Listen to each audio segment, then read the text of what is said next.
Como le adelantamos el día de ayer, la primera sala de la Suprema Corte de Justicia de la Nación decidió que los jueces y las juezas pueden revertir la prisión preventiva oficiosa después del plazo constitucional de 2 años, con algunas condiciones. Para entender más al respecto, agradezco muchísimo la presencia a la entrevista de Netzaí Sandoval, quien es titular del Instituto Federal de la Defensoría Pública. Bienvenido, muchísimas gracias, abogado titular, por estar aquí nuevamente.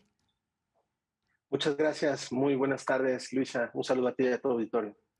Netzaí, ayer leía en redes sociales que si ya va a salir Rosario Robles, que si van a salir los supuestos feminicidas de la cárcel, ¿no? Que si ya esto era para apoyar a no sé quién. Explícanos el alcance e importancia de esta resolución, a quiénes se aplica, a quiénes no, y cuál es el proceso, porque tampoco es automático. Claro, se trata de un límite razonable a la prisión preventiva oficiosa. Básicamente implica que esta medida cautelar, esta prisión preventiva oficiosa, no podrá durar ilimitadamente, como estaba ocurriendo hasta antes de esta resolución de la Corte. El, el problema es que se había generado un régimen de excepción en donde las personas que son acusadas de ciertos delitos que están en el artículo 19 constitucional, pues no solamente les aplicaba prisión preventiva oficiosa, sino una serie de pues, mecanismos que hacían imposible su defensa adecuada. Básicamente se vulneraba la presunción de inocencia en su contra, en fin. Entonces, ahora con la resolución de la Corte, pues habrá un límite, una duración máxima a la prisión preventiva oficiosa. Sin embargo, esta es una determinación que toma la Corte y que no implica liberación automática de personas y tampoco masiva. Se hará caso por caso, se hará analizando la situación individual de cada una de las personas mediante una audiencia específica en cada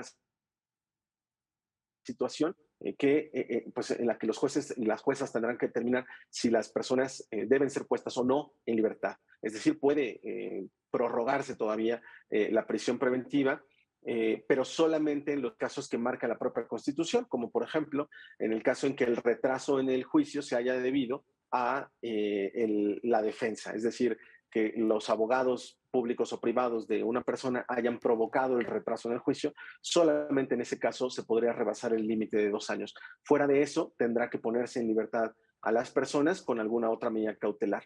Entonces, aquí hay que aclarar, tú preguntabas sobre algunos casos muy particulares, por ejemplo, el caso de la exsecretaria de Sol, pues ella ya, primero está en prisión preventiva justificada, pues por su nivel socioeconómico, por su posibilidad de escapar del país, como hicieron otros exsecretarios, ¿no? Y funcionarios del anterior gobierno. Pero lo relevante es, en el caso de ella, ya se han celebrado audiencias de revisión de medida cautelar. Es decir, ahí ya se ha analizado si la persona debiera Como continuar o 6. no en prisión preventiva oficiosa. Y en cambio, en los casos que nosotros estamos defendiendo, en el caso de este ojalatero Álvaro, de 53 años, padre de 2 hijas, con diabetes, obviamente de escasos recursos, pues en el caso de él, los jueces se negaban absolutamente a celebrar una audiencia de revisión de medidas cautelares y se negaban porque decían que él caía en un régimen de excepción, un régimen donde prácticamente se te niegan los derechos al debido proceso y donde, bueno, un régimen que además se diseñó desde la guerra contra el narco, ¿no? En la época de Felipe Calderón, en 2008, se crea este régimen excepcional con arraigo, con testigos protegidos, con jueces sin rostro y con una prisión preventiva que no tenía límites. Eh, Alguien nos decía, bueno, la Constitución ya señala un límite a la prisión preventiva. Sí, el problema es que no se estaba respetando ese límite. Hay muchos casos de personas que llevan 5, 10, 15, hasta 20 años digamos, en prisión preventiva esperando su sentencia de primera instancia. Y eso Oye, es lo que Netzaí, tiene que pues cambiar.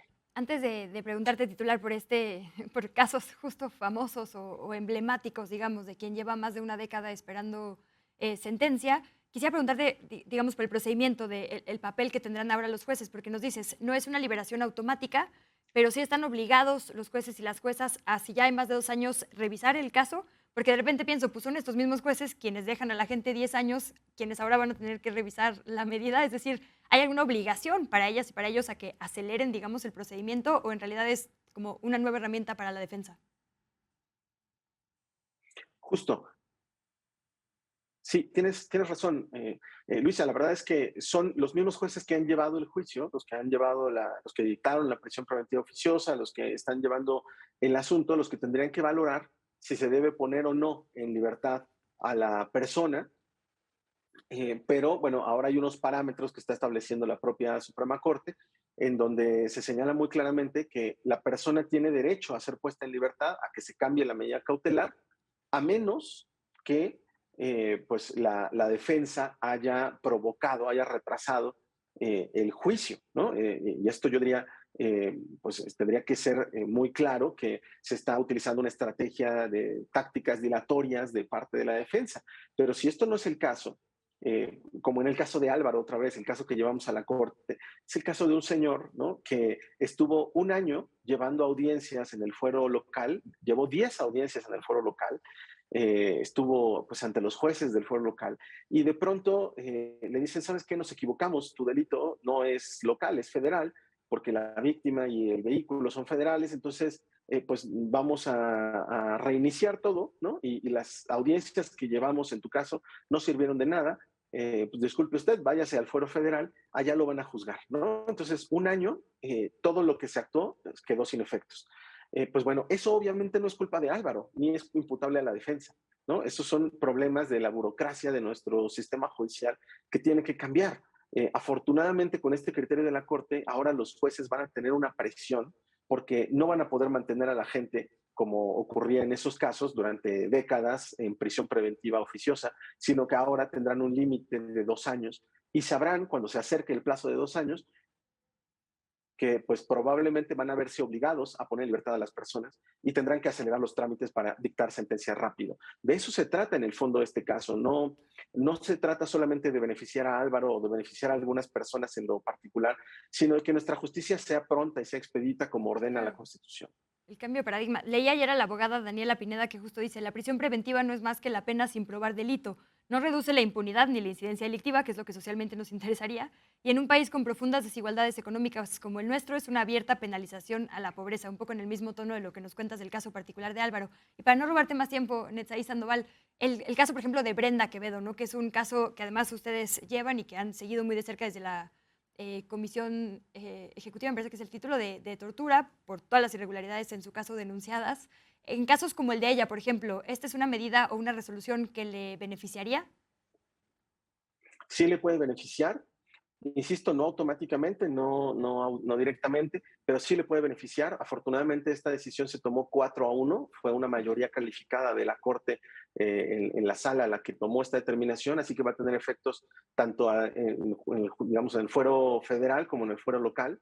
Y claro que puede beneficiar a Brenda porque, pues en el caso de ella, evidentemente ya se superó el plazo de 2 años, ¿no? Ella lleva prácticamente 15 años esperando sentencia de primera instancia y obviamente no se puede responsabilizar a la defensa de esos 15 años de retraso. Claro. Entonces, pues bueno, seguramente podremos solicitar que se revise esta medida y que se pueda sustituir la prisión preventiva por otro mecanismo. Por cierto, había pues la duda de qué otros mecanismos hay, pues Ah, existe sí. prisión domiciliaria, brazaletes electrónicos, existen fianzas, existe retirarle el pasaporte o la visa, en fin, hay muchas formas de garantizar que una persona, e incluso una combinación de estas medidas cautelares, para garantizar que una persona se va a presentar al juicio hasta su conclusión.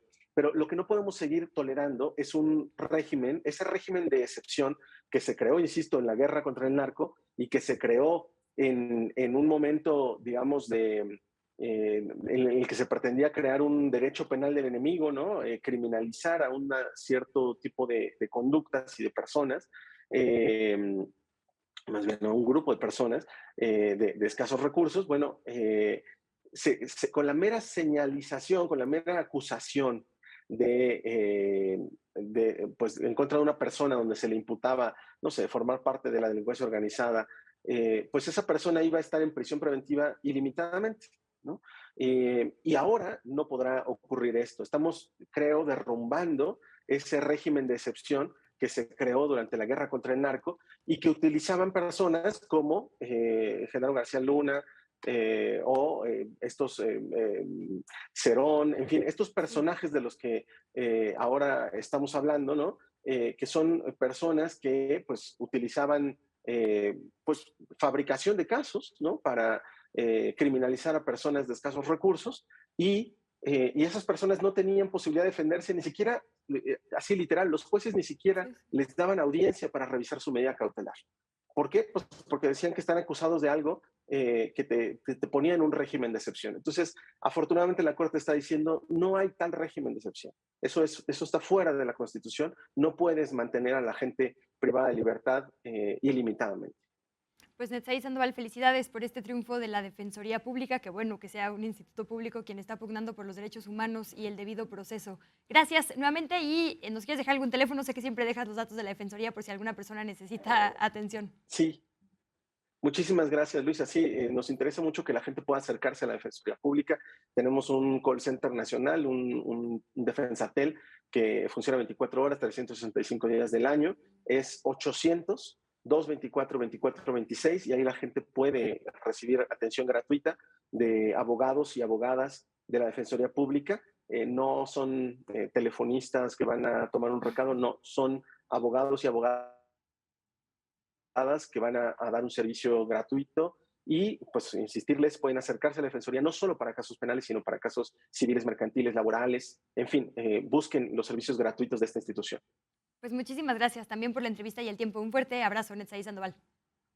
Muchísimas gracias a ti, Luisa, por el espacio.